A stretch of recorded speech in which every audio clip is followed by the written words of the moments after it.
Hello.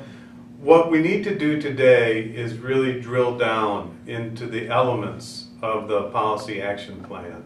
And I'm going to do that through a couple of illustrations of policy action plans that I've worked on. This is the most important component of the course. It really lays out what my expectation is from you in terms of your final policy action plan submittal, the website that you will be developing. So I will go through the elements of a policy action plan with you, what I expect, and I will share with you some examples that I will also be posting on our class website as a resource for you moving forward.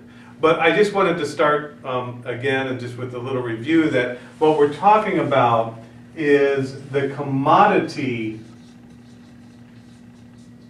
of policy making.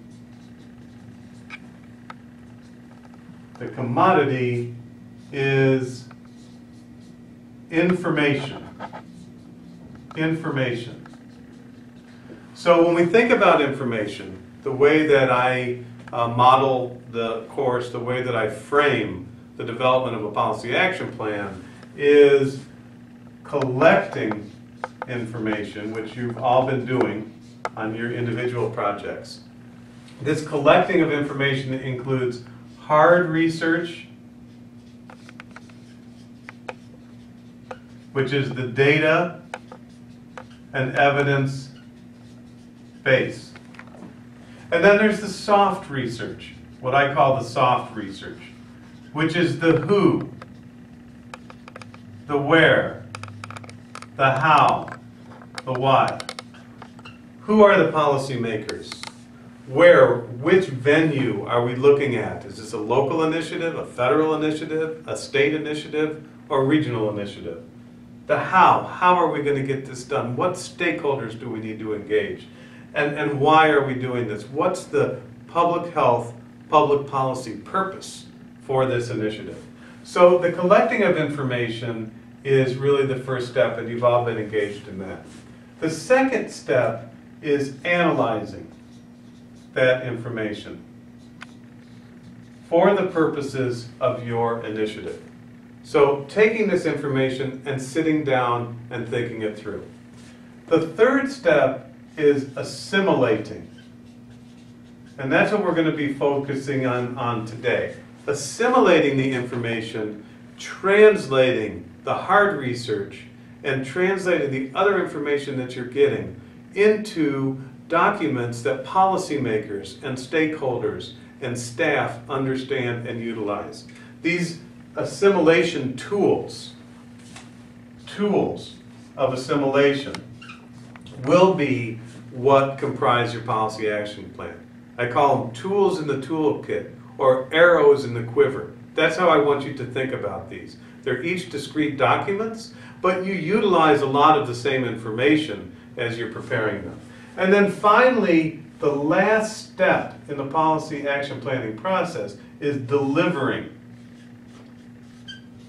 the information. And we will have future lectures and conversation online about delivering information. We're not going to cover that today.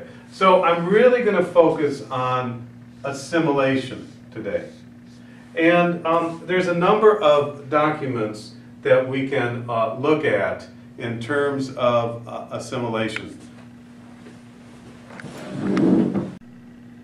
So the tools of an effective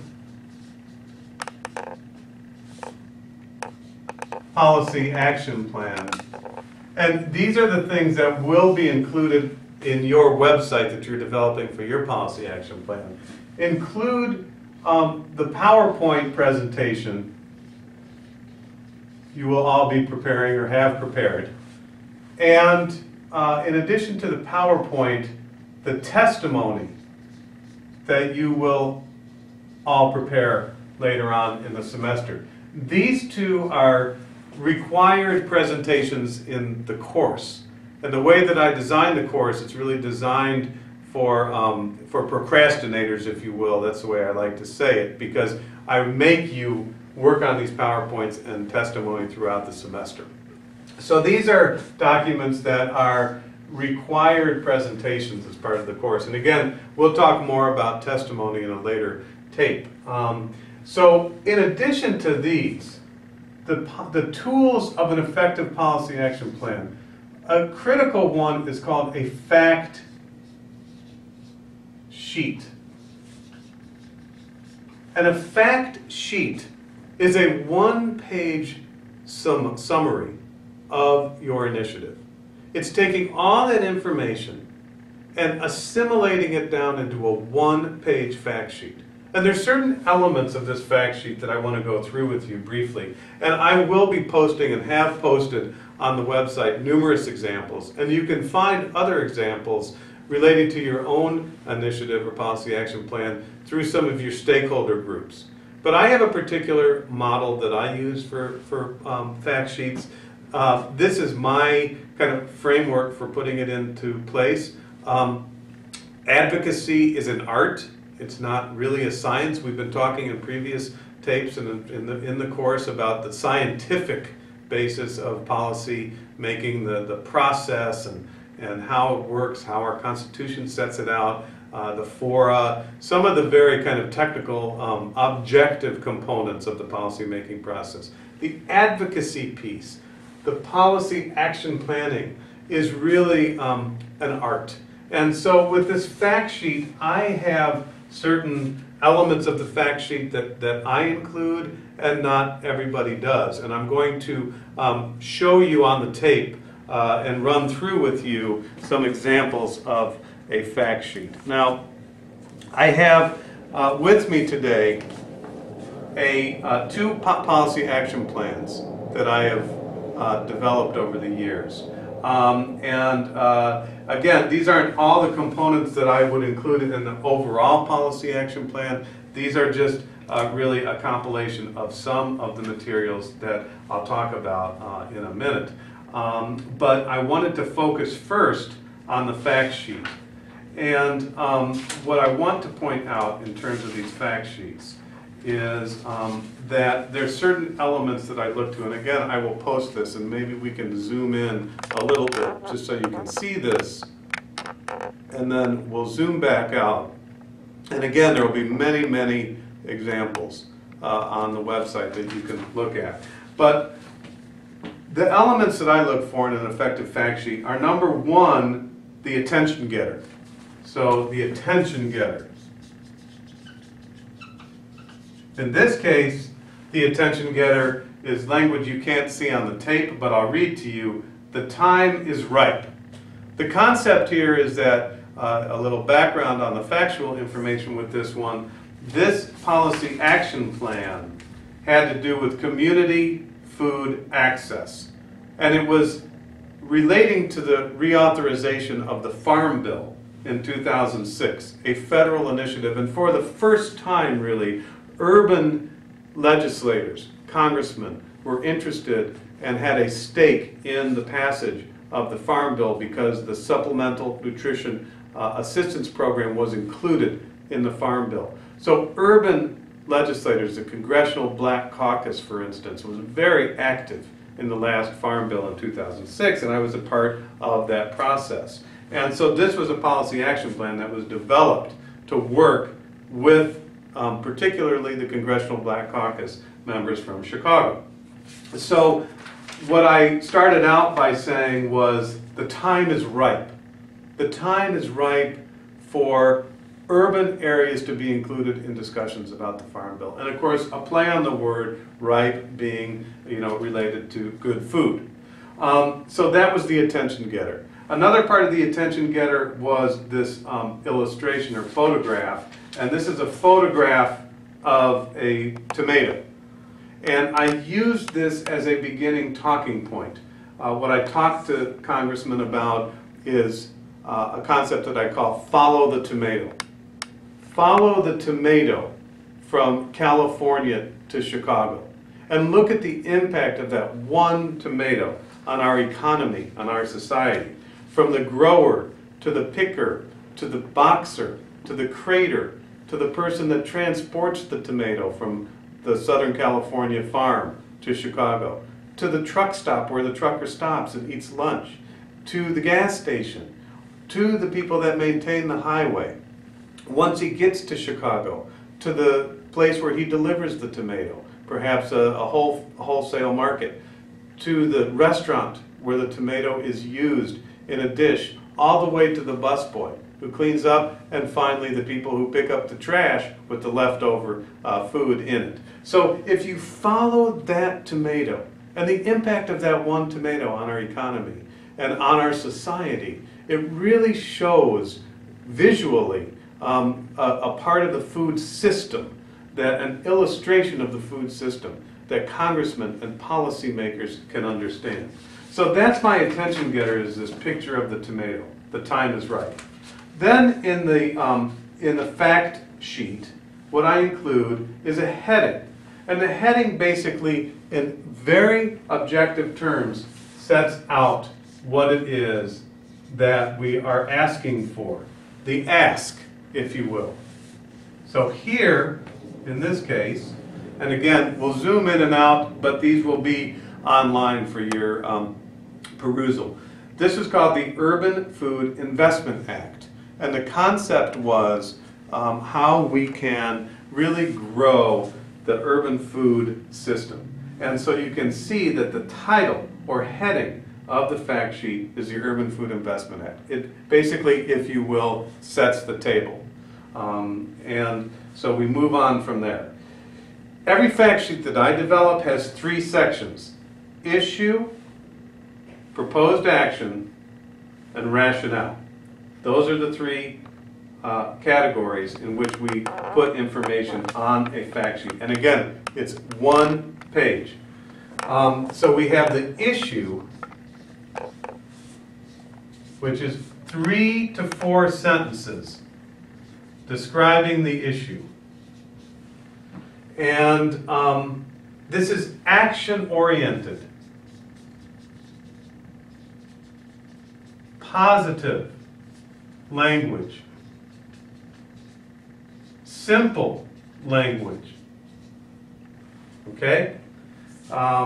So in this case, for instance, the first sentence is, in many urban and isolated communities, residents have limited access to quality, affordable, healthy food. So that's action-oriented. Okay? So that's the issue. Then what we have is a proposed action. And this is the critical part. Because the proposed action will actually relate, and what will make you a good policy advocate, as am I, is this section. Because what we are going to do, and what I do and what you're learning to do more than other folks out there that are working on these issues, is become a technician. Understand how the policy process works from a very technical perspective. So the proposed action actually looks at the vehicle in which you are asking for a change. So for instance, in this case, I'm actually putting the federal statute, which I'm adding a new section to. And the new section is called the Urban Food Investment Program. So I've found the actual vehicle, the actual federal statute that I'm amending, and I put that right in there as a specific. In a very short, this is not a 10-page policy brief.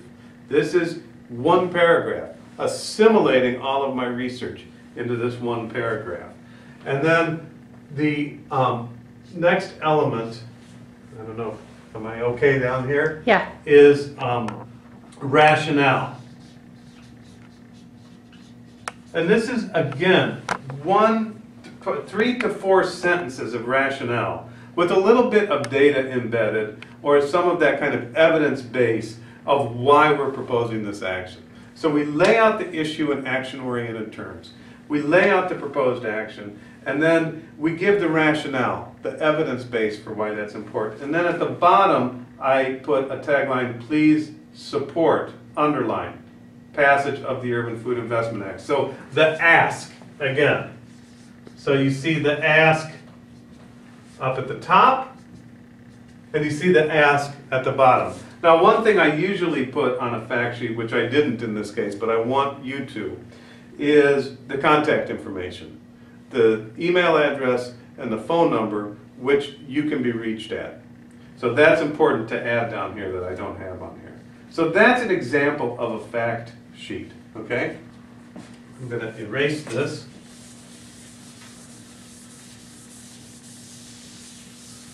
In addition to fact sheets, there's other elements of the policy action plan which I will be expecting from you. And we will be talking about in future tapes. A media or release or press release. And in a future tape, I'll be going through the elements of what we look to in a media release and press release, so that won't be today. In addition, we will have a letter, email, correspondence, supporting your initiative. Now, I like to say that this letter is not written like you would write a letter to your mom. This is not a letter home to your mom.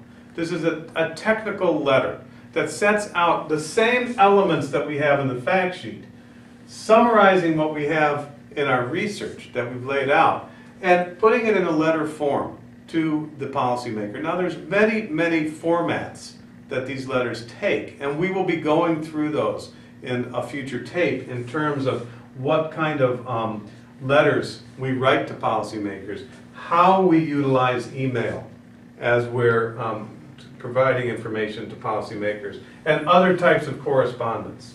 So that's a key component of the policy action plan. The other thing is the stakeholder analysis. And again, we'll be talking more about this. We've already spoken about this to some degree when we've laid out the framework for non-governmental infrastructure supporting the policymaking process.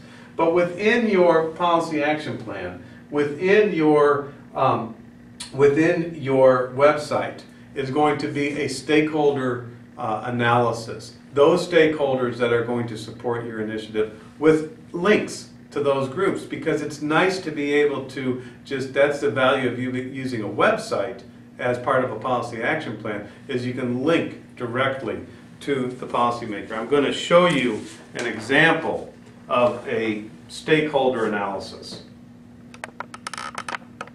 And we're going to zoom in on this, and again, this will be all online, okay? This was part of a policy action plan that preceded the previous one. This was the Obesity Prevention Consensus Agenda, and we will be going through this in more detail. But in terms of the stakeholder analysis, these were organizations that were involved in the planning process for the consensus agenda. And why I am always adamant with students about their stakeholder analysis, that it is a growing process. The number of stakeholders to some degree is infinite if you actually are creative and take the time to look at those groups that might participate or be interested in your initiative. So this is an example, and again, you'll be able to view that online. Okay? Now, in addition to the stakeholder analysis, there's other items that I look for in a policy action plan. For instance, other delivery methods, like brochures, policy briefs, policy priority documents, etc. And again, those will be included. One of the elements of this delivery method is one of what we look to, like for pins and bumper stickers, etc. Now, obviously, I'm not expecting each and every one of you to create a bumper sticker or a pin on your initiative. But as part of the marketing and messaging, which we've already talked about, it's important to frame your initiative in a way that captures the attention of the policymaker and the stakeholders. And we've been through a discussion of that already, but it's important to bring that into your policy action plan. It's the creative part of the planning process. How do we build the attention getters? How do we develop a marketing approach? What's our messaging going to be? One of the things that I use also are quotes. And you'll see in both of the examples that I have with me today that I set the table, if you will, with quotes that support my policy action plan. So for instance, on the Community Food Access Initiative, I have quotes from, believe it or not, Ronald Reagan, who said the United States has always made food and agriculture an important emphasis of its economic assistance program. Following the quote from Ronald Reagan, I have a quote from President Bill Clinton, who says, for too long government programs haven't done enough to capitalize on community expertise. So again, I've co-opted quotes from two presidents in my policy action plan. Then I go to a very important source, and I'll talk about this more in a second, the National Conference of State Legislators. When you go back to the non-governmental infrastructure discussion we had, this is the professional association for state legislators. It's called the National Conference of State Legislators. It's a very important part of our policy-making infrastructure. And even though this is a federal initiative, I still cite to a state legislator resource. And then I go back into the federal level and give a quote from the Senate Committee on Agriculture. And again, what they say is food is the fuel of life. So co-opting the work of the committee. And then finally, I have a research-based quote from a study in Cornell. So what I've done in this one page is built in a research base where I give the site to a 1,000-page research report or whatever it is. And in addition, cite to the work of the committee, cite to the work of state legislators, and quote two presidents. In one page, I've co-opted the entire system through these quotes. It's an excellent tool to use, and it helps set the table. Another example of the quotes is in the Obesity Prevention Consensus Agenda. Here what I did, my first quote was of the Dean of the School of Public Health at the time, actually, of our school, University of Illinois Chicago School of Public Health. And I like this quote because it really does summarize my belief and approach. And it was Dean Scrimshaw's as well. And here's what she says, and you can look at it again online. But we consider all our work in research, service, and education to be incomplete until our findings have achieved functional recognition through the implementation of policies that serve the communities and individuals. That's the translation that I'm passionate about. That's the translation that I work tirelessly on day in and day out. Taking research, service, and education, translating it into policies that serve the community and individuals. I love that quote. And we were able to put that on the front page of the agenda. Some other quotes on this one, and importantly, this was a state policy initiative. So again, the venue of the previous one was the federal level. The venue of the consensus agenda is the state level. And I, in this case, give quotes on obesity, one from, again, the National Conference of State Legislators.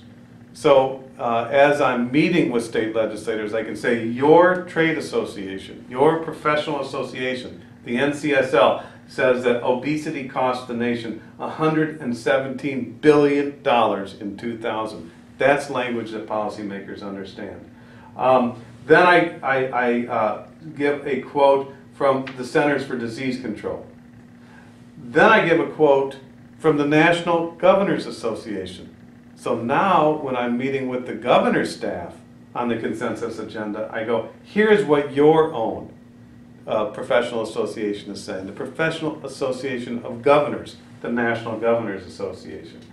I give another quote from the CDC, and then I quote my client, CLOC, the Consortium to Lower Obesity in Chicago Children. So what I've done here is, again, set the table, provided some frame for policymakers to think about these issues, but also I've put my client on the same page with the NGA, the NCSL, and the CDC, so that they are, in essence, co-opted as an expert, just by my simple work of having a one-pager that has quotes. Quotes are an exceptional way of getting some information across. So those are some of the basic elements of an effective policy action plan. These are items that I'll be looking for on your website. It's not prescriptive in nature. The concept is I look for your creativity. I look for how you grab my attention as I review hundreds of these from students a year. There are certain ones that I remember very clearly. Those are ones that have captured my attention. Show your creativity. One of the things you can use is, for instance, the concept of utilizing technology, video streaming, putting some photos on there, linking to sites, setting up social media links through Facebook and Twitter and some of the other resources that we have now. So those are all things that are components of, I should add that one to delivery methods, is social media. These are all elements of an effective policy action plan. So next time I'll break down for you a little bit more detail what a media or press release looks like, what a letter looks like, and give you some more information for you to draft your own for your policy action plan. So thank you very much, and talk to you soon.